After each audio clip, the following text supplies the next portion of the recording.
शांति 20 जुलाई 2024 के साकार बाबा की मुरली का सार।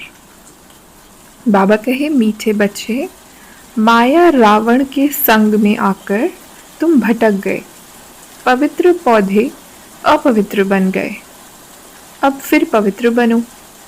मीठे बच्चे, माया रावण के संग में आकर तुम भटक गए, पवित्र पौधे अपवित्र बन गए, अब फिर पवित्र बनो।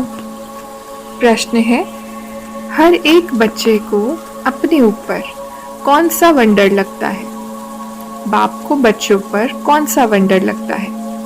उत्तर, बच्चों को वंडर लगता है कि हम क्या थे, किसके बच्चे थे। ऐसे बाप का हमें वर्षा मिला था, उस बाप को ही हम भूल गए। रावण आया, इतनी फागी आ गई जो रचयिता और रचना सब भूल गया। बाप को बच्चों पर वंडर लगता, जिन बच्चों को मैंने इतना ऊंच बनाया, राज्य भाग्य दिया, वही बच्चे मेरी ग्लानि करने लगे। रावण के संग में आकर सब कुछ गंवा दिया। ओम शांति। बाबा कहे, आधा कल्प भक्ति की है, किस लिए? भगवान से मिलने लिए। भक्ति के बाद ही भगवान फल देते हैं। क्या देते हैं वो तो कोई जानते नहीं, बिल्कुल बुद्धू बन गए हैं। ये सब बातें बुद्धि में आनी चाहिए। हम क्या थे, फिर कैसे राज्य भाग्य करते थे, फिर कैसे सीढ़ी नीचे उतरते उतरते रावण की जंजीरों में बंधते गए। अपरंपार दुख थे, पहले पहले तुम अपरंपार सुख में थे, तो दिल में आना चाहिए।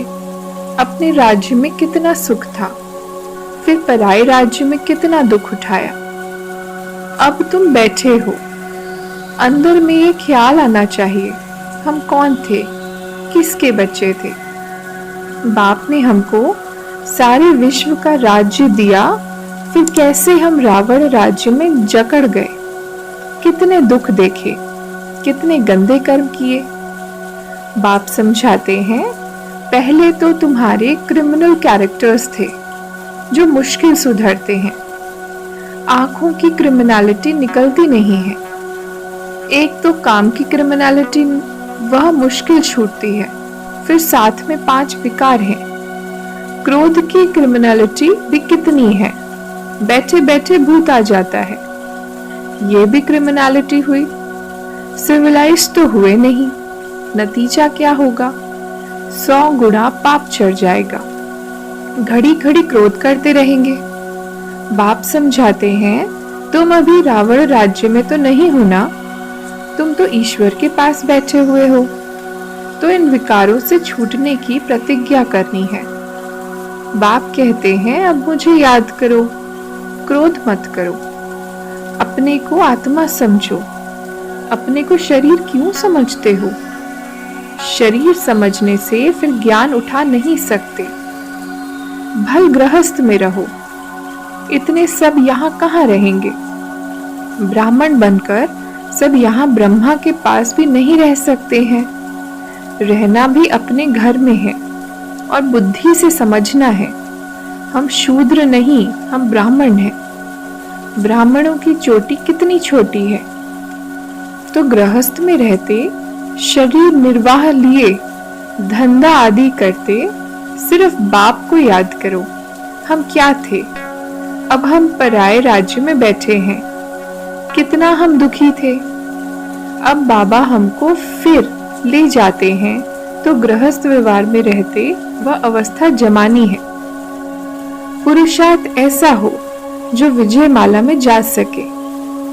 बाप बच्चों को समझाते हैं, अपने दिल में जांच करते रहना है। हमारी आंखें कहाँ क्रिमिनल तो नहीं होती हैं। अगर सिविलाइज हो जाएं, तो बाकी क्या चाहिए?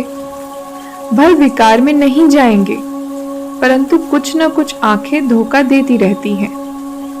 बाप कहते हैं, तुम यहाँ सत्य के संग में बैठे हो, बाहर कुसंग में जाने से फिर भूल जाते हो। बेहद का बाप तो समझाते रहेंगे, इसमें फंक नहीं होना चाहिए। बाबा ने ऐसे क्यों कहा, हमारी इज्जत गई। अरे इज्जत तो रावण राज्य में चट हो ही गई है। देह अभिमान में आने से अपना ही नुकसान कर देंगे, पद भ्रष्ट हो पड़ेगा। क्रोध लोभ भी क्रिमिनल आय है। आंखों से चीज देखते हैं तब तो लोभ होता है। बाबा कहते हैं, मीठे मीठे बच्चों, जो कुछ बीता उसको ड्रामा समझो, सोचो नहीं। धारणा के लिए मुख्य सार। पहली पॉइंट, शिवालय में जाने के लिए इन विकारों को निकालना है। इस वैश्यालय से दिल हटाते जाना है। शूद्रों के संग से किनारा कर लेना है। दूसरी पॉइंट, जो कुछ बीता उसे ड्रामा समझ कोई भी विचार नहीं करना है। अहंकार में कभी नहीं आना है। कभी शिक्षा मिलने पर फंक नहीं होना है। वरदान, खुशियों के खजाने से संपन्न बन दुखी आत्माओं को खुशी का दान देने वाले पुण्य आत्मा भव। खुशियों के खजाने से संपन्न बन दुखी आत्माओं को खुशी का दान देने वाले पुण्य आत्मा भव। विस्तार है, इस समय दुनिया में हर समय का दुख है और आपके पास हर समय की खुशी है। तो दुखी आत्माओं को खुशी देना ये सबसे बड़े से बड़ा पुण्य है।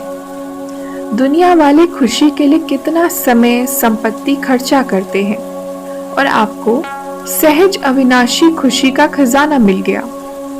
अब सिर्फ जो मिला है उसे बांटते जाओ। बांटना माना बढ़ना। जो भी संबंध में आए वह अनुभव करे कि इनको कोई श्रेष्ठ प्राप्ति हुई है जिसकी खुशी है। स्लोगन, अनुभवी आत्मा कभी भी किसी बात से धोखा नहीं खा सकती, वह सदा विजयी रहती है। अनुभवी आत्मा कभी भी किसी बात से धोखा नहीं खा सकती, वह सदा विजयी रहती है। अच्छा, ओम शांति।